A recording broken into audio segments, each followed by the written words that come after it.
गरुड़ पुराण भाग 10 पापों की संध्या और पुनर्जन्म। गरुड़ पुराण में बताया गया है कि प्रत्येक जीव अपने कर्मों का फल भोगता है। जो व्यक्ति अच्छे कर्म करता है उसे सुख मिलता है और जो बुरे कर्म करता है उसे दंड भोगना पड़ता है। नरक और पृथ्वी लोक के पुनर्जन्म की विधियों को विस्तार से इस ग्रंथ में वर्णित किया गया है।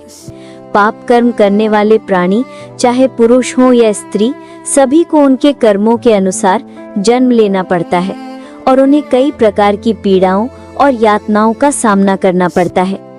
गरुड़ पुराण के अनुसार कुछ कर्म ऐसे हैं जिनके परिणाम तुरंत प्रकट होते हैं, जबकि कुछ कर्मों का प्रभाव अगले जन्म या कई जन्मों तक रहता है। इन कर्मों का भोग करने के लिए प्राणी को उसी रूप में पुनर्जन्म लेना पड़ता है।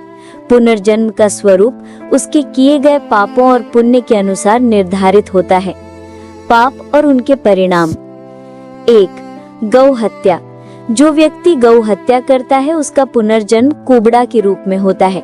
ऐसा व्यक्ति जीवन में अपने कर्मों के परिणाम स्वरूप शारीरिक और मानसिक पीड़ाओं का सामना करता है। 2. स्त्री हत्या या गर्भपात। ये कर्म अत्यंत गंभीर माना गया है। ऐसा करने वाले व्यक्ति को जन्म के समय बीमारियों और कमजोर शरीर का सामना करना पड़ता है। 3. अवैध संबंध।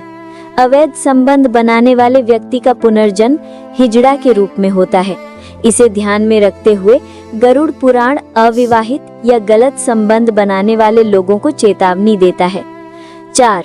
दूसरों को बिना दिए मिठाई खाना। ऐसे कर्म करने वाले व्यक्ति का जन्म सूजी गर्दन के रूप में होता है। ये दर्शाता है कि किसी का अधिकार छीनकर सुख लेना कितना हानिकारक है। 5. श्राद्ध में अशुद्ध पकवान देना। जो लोग मृतक के श्राद्ध में अशुद्ध भोजन देते हैं उनका पुनर्जन्म फ्लहरी के रूप में होता है। ये उन्हें अपने कर्मों का फल भोगने के लिए बाध्य करता है। 6. वेद और शास्त्रों का विरोध करना। जो लोग धार्मिक ग्रंथों का अपमान करते हैं उनका जन्म पीलिया जैसी बीमारी के रूप में होता है। 7. पुस्तक चोरी करना।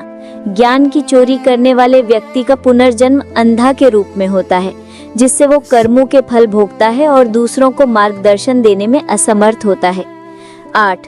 ब्राह्मण या गौ को नुकसान पहुंचाना। ऐसा करने वाले व्यक्ति का जन्म लंगड़े के रूप में होता है। 9. झूठ बोलना। झूठ बोलने वाले का जन्म हकलाने वाले रूप में होता है। 10. जहर देना। जो व्यक्ति किसी को जहर देता है उसका पुनर्जन्म पागल के रूप में होता है। 11. खाना चोरी करना। चोर व्यक्ति का जन्म चूहे के रूप में होता है। 12. सब्जी चोरी करना। इसे करने वाला मोर के रूप में जन्म लेता है। 13. धातु चोरी करना। ये व्यक्ति गरीबी और कठिनाइयों में जन्म लेता है। 14. नमक चोरी करना। इसका परिणाम व्यक्ति का पुनर्जन्म चींटी के रूप में होता है। 15. फल फूल पान चोरी करना। ऐसे व्यक्ति का जन्म जंगली बंदर के रूप में होता है। 16. जूते कपास चोरी करना। व्यक्ति का पुनर्जन्म भेड़ या बकरी के रूप में होता है। 17. शिकार करना। शिकार करने वाला व्यक्ति कसाई के घर बकरी के रूप में जन्म लेता है। 18. जहर पान करके मृत्यु। ऐसा करने वाला काले नाग के रूप में जन्म लेता है। 19. बगल में छुरी मुंह में राम राम बोलना।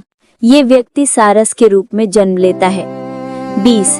मित्र को धोखा देना। ऐसा करने वाला गिद्ध के रूप में पुनर्जन्म लेता है। 21. बिक्री में धोखा देना। व्यक्ति उल्लू के रूप में जन्म लेता है। 22. माता पिता से झगड़ा करना। ऐसा व्यक्ति जन्म से ही पेट में मर जाता है। 23. स्त्री जो सास ससुर को गाली दे उसका पुनर्जन्म जोंक के रूप में होता है। 24. पति को बुरा भला कहना या धोखा देना। ऐसे व्यक्ति का पुनर्जन्म 7 पीढ़ियों तक घोर नरक में होता है और उसे अपने किए गए पापों का परिणाम भुगतना पड़ता है। पाप और गरीबी। गरुड़ पुराण ये भी बताता है कि जो व्यक्ति दान पुण्य नहीं करता, जो सामाजिक और धार्मिक कर्तव्यों का पालन नहीं करता, वो गरीबी में जन्म लेता है। गरीबी का जीवन उसे नए पाप करने के लिए प्रेरित करता है। इस प्रकार व्यक्ति का पुनर्जन्म उसके कर्मों के अनुसार होता है। कर्मों का अपरिहार्य प्रभाव। जो भी कर्म किए जाते हैं उन्हें भोगना अनिवार्य है। चाहे कर्म अच्छे हों या बुरे, उनका फल अवश्य मिलता है। गरुड़ पुराण में बताया गया है कि ना तो अच्छे कर्म ना ही बुरे कर्म कभी नष्ट नहीं होते, लाखों वर्षों बाद भी उनका फल व्यक्ति को भुगतना पड़ता है। इसलिए प्रत्येक व्यक्ति को अपने कर्मों के प्रति सचेत रहना चाहिए और धर्म के मार्ग का पालन करना चाहिए।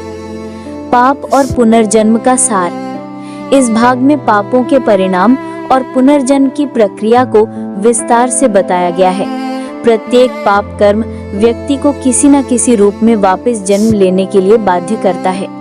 यमराज और चित्रगुप्त के नियम अनुसार पाप कर्म करने वाले व्यक्ति को उसके किए गए कर्मों के अनुसार, शास्त्रों के अनुसार दंडित किया जाता है। गरुड़ पुराण में वर्णित ये प्रक्रिया केवल चेतावनी के लिए नहीं है, बल्कि ये समाज और धर्म के पालन को सुनिश्चित करने के लिए भी बनाई गई है। पाप कर्म करने वाले व्यक्ति को उसके कर्मों का फल अवश्य भुगतना पड़ता है और पुनर्जन्म के चक्र से मुक्त होने के लिए पुण्य और धर्म का मार्ग अपनाना आवश्यक है। अंत में, यदि आप चाहते हैं कि ऐसे और ज्ञानवर्धक और धार्मिक वीडियो या लेख मिले, तो कृपया लाइक और सब्सक्राइब करें।